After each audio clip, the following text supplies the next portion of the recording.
Nessuna dose di vaccino anti-Covid è arrivata oggi al centro di raccolta di Vittorio Veneto, ne erano previste 3.500, la preoccupazione e la rabbia dell'ULSS 2. Caso vaccini, Zaia si rivolge direttamente alla Pfizer invitando la casa farmaceutica a farsi avanti e produrre in Veneto. Intanto sul caso scuola depositata al TAR una memoria contro il ricorso dei genitori. Approvato dalla Giunta di Treviso il piano di revisione dei mercati, stretta sull'usato e ai commercianti la possibilità di vendere all'esterno del negozio in occasione di eventi e manifestazioni. Caso faccetta nera, seduta ad alta tensione al Consiglio regionale per la mozione contro l'assessore Elena Donazzan, 10 favorevoli, 5 contrari, la Lega si astiene, la mozione non passa. Blitz dei carabinieri in un centro massaggi a Castelfranco, via vai di clienti di tutte le età dalla mattina alla sera per il sesso a pagamento. Si finge operatrice antifrode della banca e raggira un uomo di 67 anni di Ponzano, convincendolo di movimenti sospetti nel conto. 26enne fa sparire 11.000 euro. Da Alle Gazzoldo, da Falcade alla Marmolada, il flash mob in contemporanea degli impiantisti dell'Alto Agordino e degli operatori del turismo invernale che chiedono al governo risposte e ristori. Bentrovati, buonasera telespettatrici, telespettatori di Antenna 3. Continua la frenata del contagio in Veneto, come dimostrano i dati serali di Azienda Zero con Regione del Veneto. 613 nuovi casi di contagio nella giornata di oggi. Se guardiamo alle 24 ore parliamo di 1085 nuovi positivi in Veneto. Resta però sempre molto alto il numero dei decessi, sono 129 in più rispetto a ieri sera. L'altro dato importante è quello delle terapie intensive che sono in continua discesa, parliamo di 339 nuovi, o meglio 339 posti letto nelle terapie intensive, 2565 i posti letto occupati in area non critica. Ma il vero fronte è quello dei vaccini, con i ritardi accumulati da Pfizer, tanto che nessuna dose di vaccino è arrivata oggi al centro di raccolta di Vittorio Veneto. Parliamo di 3.500 dosi, molto preoccupata e rabbiosa per certi versi la reazione dell'ULSS 2 Marca Trevigiana. Purtroppo non sono arrivati dalla ditta Pfizer, noi speriamo arrivino domani perché abbiamo urgenza che questi arrivino. Dopo il taglio improvviso del 53% nelle consegne dei vaccini Pfizer, la rabbia del governatore, di timori delle aziende sanitarie, le 3.510 dosi, già dimezzate rispetto a quanto preventivato fino all'altro ieri, erano attese per questa mattina al centro di raccolta di Vittorio Veneto, ma nel super freezer a meno 80 gradi oggi non è arrivato nulla. Noi speriamo che domani arrivino, altrimenti domenica andremo veramente in grossa difficoltà. Ne erano previste 7.000 di dosi questa settimana, sufficienti sia per i richiami che per immunizzare oltre 6.000 sanitari nel V-Day previsto sabato 23 e già annullato, oltre ad altre 1.172 persone tra operatori dei centri servizi e disabili. Ora si incrociano le dita per garantire almeno i richiami. Fino a lunedì riusciamo a gestire, oltre no, poi salterebbero ovviamente dei richiami, quindi noi ci auguriamo che almeno le 3.500 promesse arrivino domani. La preoccupazione è palpabile, come il disappunto. Siamo quelli che vaccinano di più, che sono partiti prima, che hanno fatto più numeri, perché il Veneto è tra i primi, e quelli che vogliono ovviamente arrivare a vaccinare subito le persone a rischio, quindi l'RSA, chi lavora nella sanità che deve curare gli altri e gli anziani, e adesso noi non ci troviamo nella condizione di non riuscire a rispettare il programma che la Regione ci aveva dato, che era un programma molto stretto, dove entro marzo andavamo a chiudere veramente tutte le persone a rischio. Nel piano dell'ULSS 2 la prossima fase prevedeva la vaccinazione di 35.000 over 80 nei palazzetti e palestre già individuati con i comuni, più altri 3.000 anziani a domicilio, ed è ormai una corsa contro il tempo. Se tutti arrivano regolari noi potremo già partire dal 1° febbraio. Se non arrivano chiaramente andremo a slittare, ma questa sarebbe veramente, io lo dico, una rovina, perché noi abbiamo persone anziane che sono quelle più a rischio, l'abbiamo visto purtroppo con i decessi nell'RSA in ospedale, tutte persone over 75-80, sono le più fragili con più patologie, quindi abbiamo bisogno di fare i vaccini per salvare vite umane, perché ormai ci rendiamo conto che l'unico modo per salvare le persone da questo maledetto Covid è fare la vaccinazione. E proprio alla Pfizer oggi il governatore Luca Zaia ha rivolto un appello molto chiaro: venite a produrre in Veneto. Faccio appello a Pfizer che se volesse fare qualcosa in Veneto, noi ci siamo, ma ci siamo anche con la finanziaria regionale se serve. Nel limite di tutte queste pastoie burocratiche che ci sono in questo paese, perché c'è la ricerca del ladro spasmodica, però insomma davanti a un fatto sanitario, con tutte le tutele del caso, se si tratta di produrre vaccini per i veneti, noi siamo qui, e per i veneti, anche non i veneti, ma figuriamoci, per tutti. Dalla sede della Protezione Civile di Marghera, il presidente della regione Luca Zaia si rivolge direttamente alla Pfizer. Di fronte al taglio, al momento incomprensibile, aggiunge, del 53% delle forniture di vaccino anti-Covid fin qui assicurati al Veneto, il governatore invita la casa farmaceutica a farsi avanti. Pfizer, ha osservato Zaia, cerca realtà per produrre i vaccini e immagino che i nostri imprenditori siano pronti. Calcolando 6 dosi per flacone, questa settimana il Veneto è sceso dalle 48.000 dosi previste a poco più di 22.000. Zaia chiede una ridistribuzione dei vaccini sul piano nazionale per garantire le seconde dosi. Non ha nessun senso tagliare il 54% al Friuli Venezia Giulia, il 53% al Veneto, il 51% all'Emilia Romagna e poi ad altre regioni tagliare poco o nulla o addirittura zero. Allora diciamo in questo lasso di tempo di 15 giorni facciamo in modo, diamoci un principio, che tutti possano fare la seconda dose, che è un tema etico ma è anche giuridico oltre che sanitario. Nel frattempo Zaia ha anche annunciato l'azione contro il ricorso al TAR presentato da 17 genitori per chiedere la sospensione cautelare e l'annullamento dell'ordinanza regionale del 4 gennaio scorso, firmata dallo stesso presidente, che prolungava al 31 gennaio la chiusura delle superiori in Veneto, disponendo per tutte la didattica a distanza al 100%. Spero vivamente che venga valutato approfonditamente questo ricorso, perché comunque non può passare l'idea che scelte dettate dai tecnici si risolvano con sentenze di tribunali senza tenere presente il motivo fondante per cui si fanno le ordinanze. Se da un lato è giusto garantire il diritto allo studio, che è garantito, vorrei ricordarvi, con la didattica a distanza, ma è giusto e sacrosanto che i ragazzi debbano tornare a scuola in presenza, dall'altro è altrettanto vero che c'è un altro diritto insindacabile che è quello alla salute. E noi lo chiediamo a voi, scuole superiori, tornare in classe subito? Questa è la domanda che vi poniamo questa sera. 0422 1626 691 se la vostra risposta è sì, il numero quello verde. Se la vostra risposta invece è no, 0422 1626 690. La chiamata come sempre è gratuita. L'esito di questo sondaggio questa sera a Ring, la trasmissione in studio condotta da Ferdinando Avarino a partire dalle 21:15. Andiamo adesso a Treviso città, perché è stato approvato dalla Giunta Comunale il piano di revisione delle aree mercatali per garantire maggiore sicurezza, decoro e qualità. Vediamo. Mercato, rivoluzione in arrivo a Treviso con l'approvazione da parte della Giunta Comunale del piano di revisione delle aree mercatali. Sicurezza, qualità e decoro, i punti cardine del piano che approderà in Consiglio Comunale.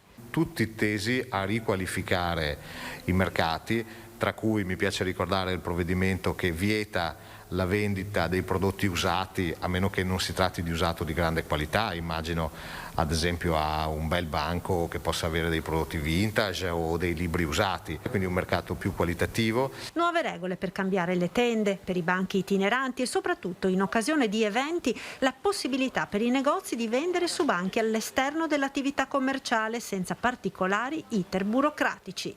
Ecco allora che nel nuovo piano vi è una norma che consente a coloro che hanno attività in sede fissa, i nostri commercianti, poter uscire dalla propria attività e vendere i propri prodotti senza richiedere altre autorizzazioni. Era da tanti anni che si discuteva se manifestazioni che vengono ospitate in città sono utili o danneggiano il commercio. Ecco, questa è una risposta. Nel frattempo, dal 21 gennaio a Treviso il mercato riprenderà con i banchi di tutti i settori merceologici. Sempre come è avvenuto nel periodo precedente, con le aree delimitate, con un'entrata, un'uscita, e le verifiche anche all'interno delle aree mercatali che non ci siano eccessive aggregazioni di persone all'interno magari di un singolo banco. Quindi dal 21 gennaio si torna al mercato tradizionale. Abbiamo chiesto il parere ai trevigiani. Sabato riapre il mercato per intero, non siamo preoccupati perché fondamentalmente sappiamo che resta comunque la zona arancione, quindi entreranno le persone del comune. Ma speriamo perché tutti devono lavorare, quindi speriamo i contagi che siano abbassati e quindi è una buona cosa per tutti. Vengo fuori a ore meno più a luna quando chi chiude, cerco di evitare, visto l'età. Giusto per tutti, perché tutti hanno diritto di lavorare e si spera insomma che riprenda anche la gente. Preoccupa veramente un po'. Così è una desolazione, però abbiamo visto anche sabato che c'era poca gente così, però cioè c'erano poche bancarelle così, però c'era tantissima gente. Mi preoccupa un po', perché siamo ancora in fase di contagio. Stando molto attenti agli assembramenti naturalmente, le distanze eccetera. Se ci sono le giuste misure di sicurezza non mi sembra il caso di evitare tutto questo.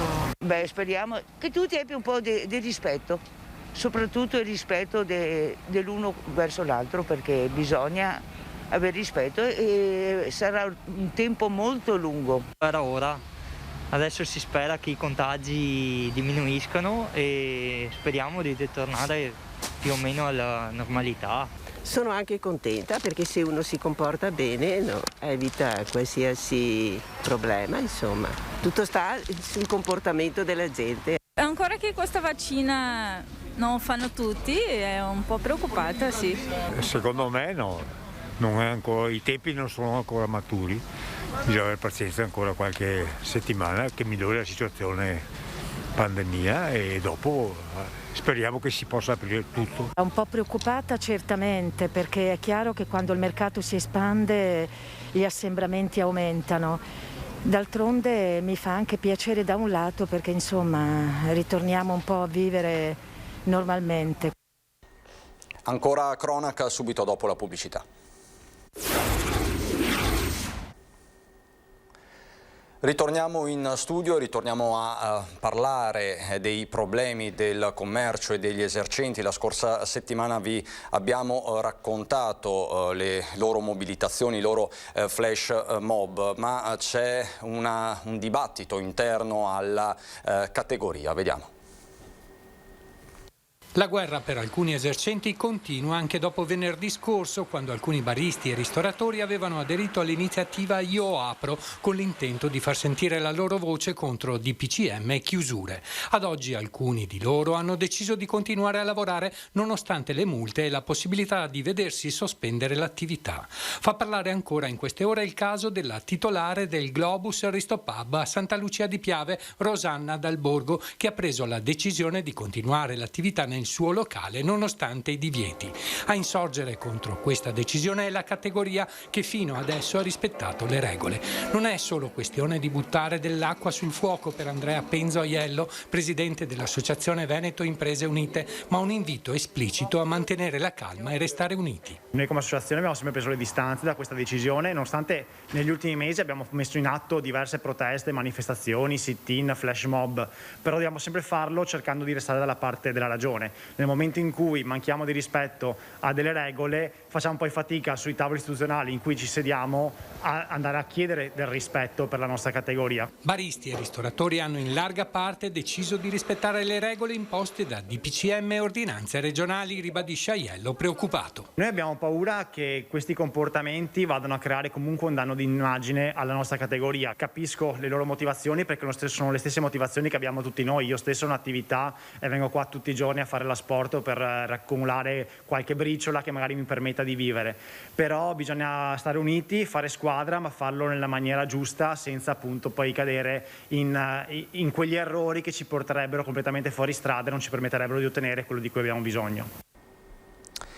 C'è poi il fronte politico e non c'è soltanto la crisi di governo che si sta consumando in questi minuti al Senato. Quello di oggi è stato un lungo pomeriggio anche per la politica veneta, un lungo pomeriggio per il Consiglio regionale del Veneto, dove si è discussa la mozione di riserve nei confronti dell'assessore al lavoro Elena Donazzan, protagonista della vicenda che ormai conoscete tutti dopo aver aver intonato faccetta nera alla radio. Mozione che era stata presentata dall'opposizione ma poi sostenuta ai fini della presentazione anche dalla maggioranza, dalla Lega e dalla lista Zaia. Dopo quasi 3 ore di dibattito, l'Aula di Palazzo Ferrofini ha respinto la mozione con l'astensione in blocco proprio di Lega e lista Zaia, 10 favorevoli, 5 i contrari. Ma ripercorriamo questo pomeriggio ad alta tensione.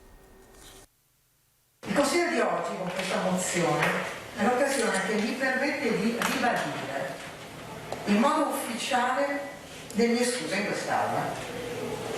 Non era mia intenzione offendere nessuno e certamente non mi troverò mai più nella circostanza di rispondere ad una trasmissione, qual è la Zanzara, irridente e sopra le righe, creando involontariamente imbarazzo alla mia amministrazione regionale.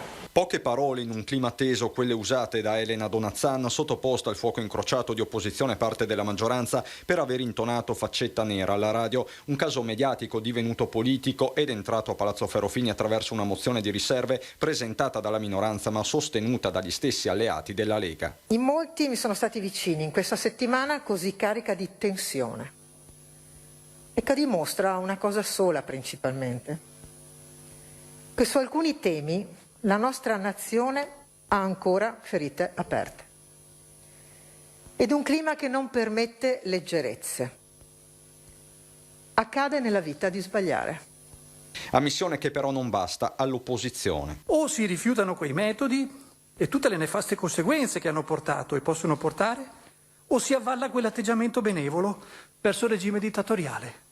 Non c'è una terza posizione. Chiede una condanna formale del fascismo il Movimento 5 Stelle con Erika Baldin, netta anche la richiesta dei Dem. Condanni con chiarezza in quest'Aula insieme a noi il fascismo, prenda le distanze da quelle idee, da quella pagina buia della storia europea. Contro ogni forma di totalitarismo si professa invece Forza Italia, 2 pesi e 2 misure, tuona Venturini che fa un collegamento con la crisi a Roma. Noi siamo il paese dove se sei da una parte, allora sei un voltagabbana disperato e se sei dall'altra, sei un costruttore virtuoso. Cita tra gli altri Hannah Arendt e il libro Un anno sull'altipiano il consigliere della Lega Marzio Favero che tenta una sintesi politica e storica. Noi come esponenti regionali dobbiamo capire che siamo l'espressione di una volontà politica di carattere democratico che si è formata nell'esperienza resistenziale,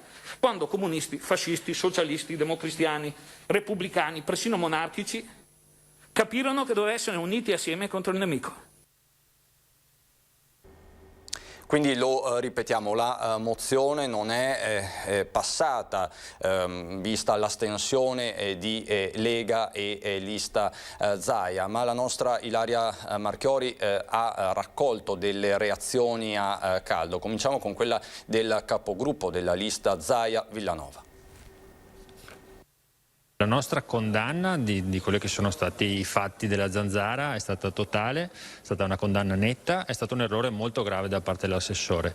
Detto questo, sono arrivate le scuse che noi avevamo chiesto ad Elena Donazzan, sono arrivate in maniera netta, che non lasciano spazio a grandi dubbi e quindi ho chiesto all'assessore che ricominci a lavorare immediatamente per quelle che sono delle priorità dei Veneti e della nostra regione, cioè occuparsi della scuola, perché la gestione del ministro in questi mesi è stata disastrosa e ha provocato dei danni veramente importanti, danni per i quali il Veneto deve mettere una pezza. Quello che chiedevamo con la mozione era proprio di esprimersi in relazione a quel periodo e di prendere le distanze, perché la nostra Costituzione è profondamente basata sui valori diciamo così, della resistenza, sui valori della libertà e della democrazia, che erano stati traditi in quel periodo e vogliamo ribadire questo.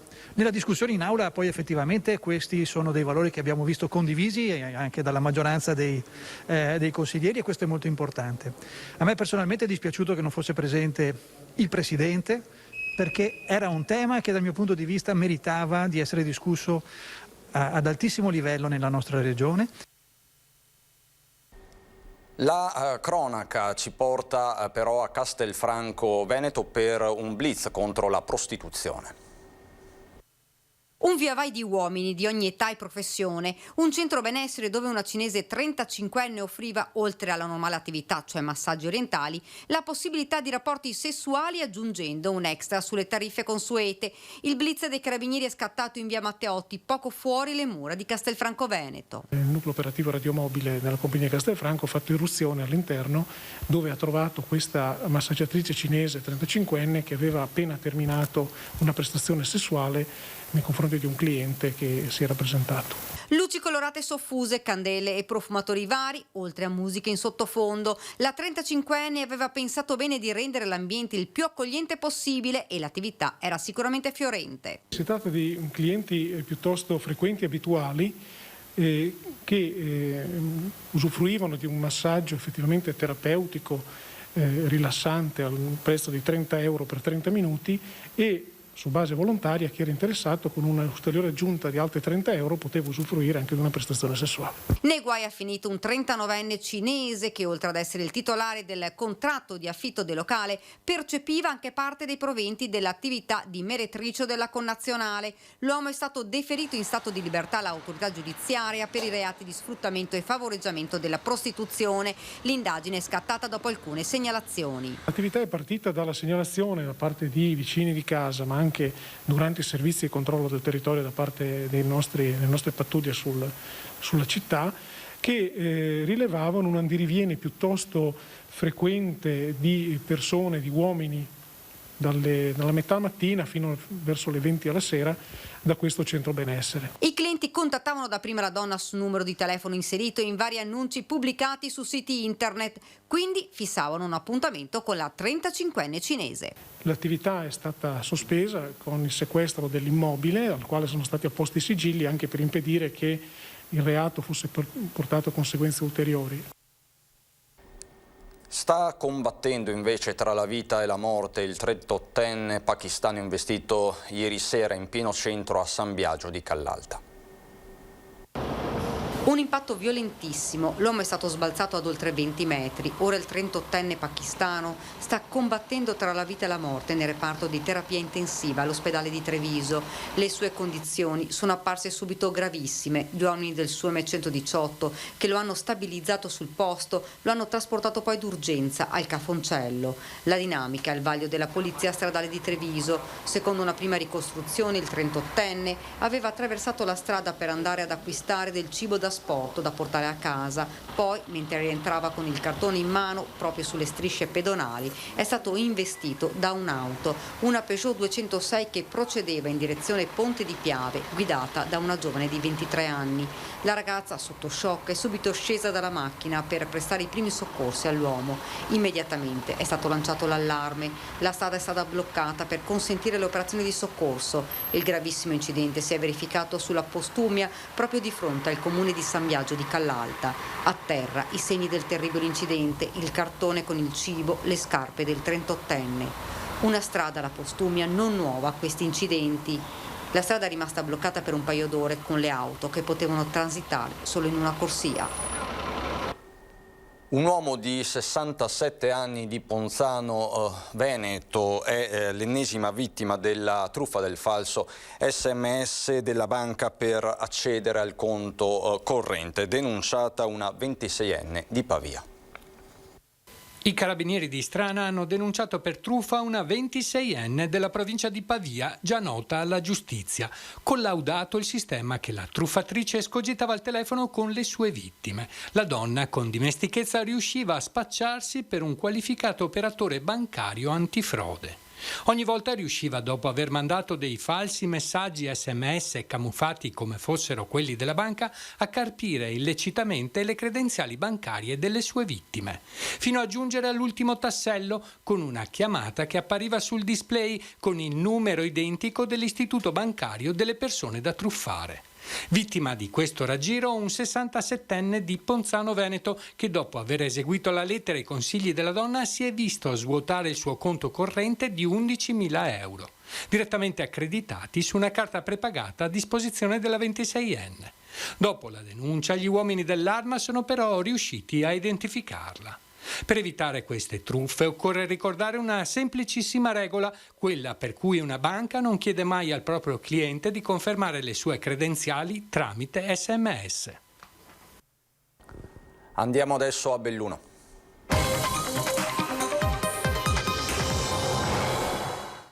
Sono scesi in piazza da Alleghe a Zoldo, da Falcade alla Marmolada, un flash mob contemporaneo oggi, quello degli impiantisti dell'Alto Agordino, degli operatori del turismo invernale che chiedono a gran voce aiuto e ristori.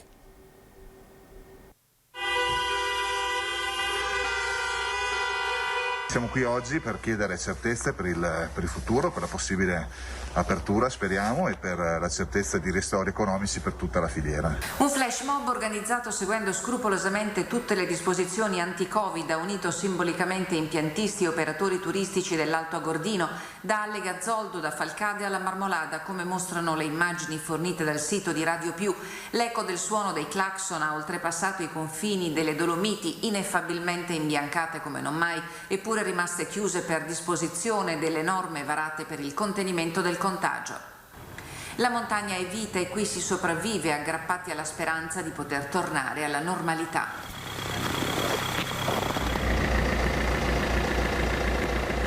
A Falcade la protesta è stata silenziosa, le auto schierate, ognuna a rappresentare le tante categorie del turismo invernale che chiedono risposte e ristori. Mentre continuano a tenere aperti centri commerciali al chiuso, catene di negozi che non si sa come non hanno mai chiuso, le fabbriche sono tutte aperte e gli operatori del settore turismo tutti chiusi. Il governo deve essere chiaro e coerente e se decide di non farci aprire deve cominciare a distribuire i ristori, perché le fatture sono da pagare, perché la gente è da pagare e perché le famiglie cominciano a patire la fame. La situazione è durissima per tutti perché il turismo è famiglia, non dimentichiamolo, hanno detto all'unisono, tutti insieme, pacificamente, a rappresentare la forza della montagna unita. È guarito dal Covid e ora è in convalescenza dopo aver trascorso 12 giorni in ospedale, 11 dei quali attaccato all'ossigeno. Ha accettato di raccontarci la sua esperienza Marco Perale, assessore alla cultura del comune di Belluno, che ai negazionisti dice accampano scuse ingiustificabili. Non ho la minima idea di come sono riuscito a beccare il contagio, perché siamo tutti ormai allenati da quasi un anno a mettersi tutte le mascherine, tutti i guanti, tutti i disinfettanti possibili. Mistero.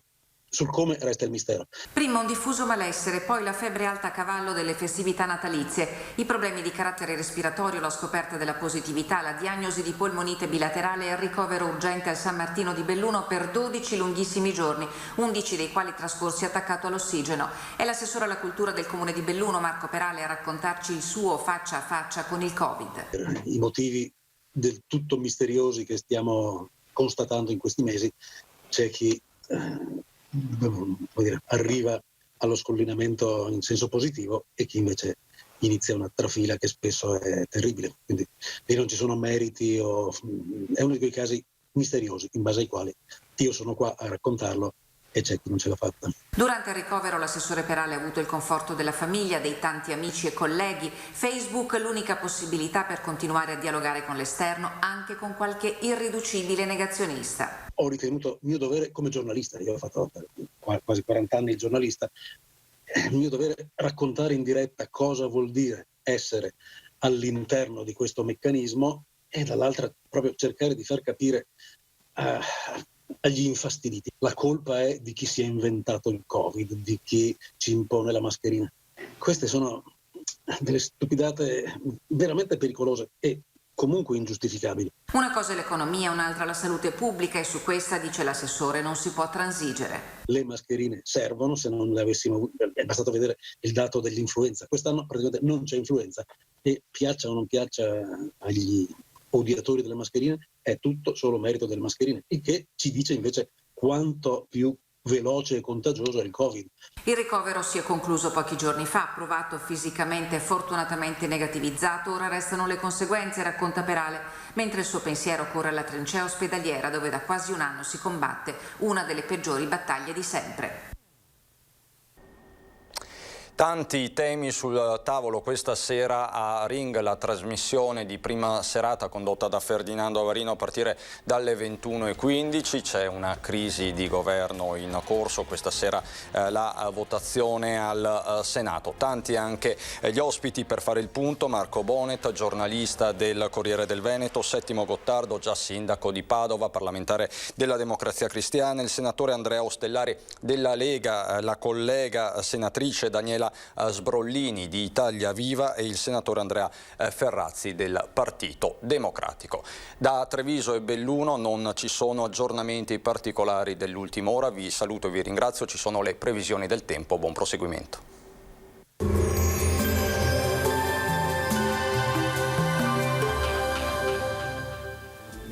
Benvenuti al Meteo. Cambia la circolazione atmosferica. Giovedì una perturbazione colpirà il nostro territorio, ma già mercoledì ci saranno le prime avvisaglie di questo mutamento del tempo. Vediamo insieme il dettaglio del 20 gennaio. Sul Veneto il cielo si presenterà piuttosto grigio e nuvoloso. Al mattino possibile anche qualche foschia o nebbia. Sarà bassa la probabilità di locali piovaschi, ma non del tutto da escludersi. Temperature minime in lieve aumento con valori sopra lo zero dappertutto per quanto riguarda le minime, massime invece tra i 3 e i 6 gradi. Ci spostiamo ora sul Friuli Venezia Giulia, dove la situazione sarà del tutto simile, un cielo che si presenterà in prevalenza coperto. Qui entro sera saranno probabili dei piovaschi. Temperature minime tra 1 e 6 gradi, massime invece sui 3-9 gradi all'incirca. Uno sguardo infine alla situazione del Trentino Alto Adige. Qui la regione sarà spaccata, vedete, in due settori, con tanto sole sui settori settentrionali, molte nubi invece altrove.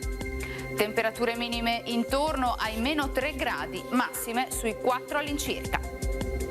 Dal meteo per ora è tutto, vi auguro come sempre un buon proseguimento in compagnia di Antenna 3.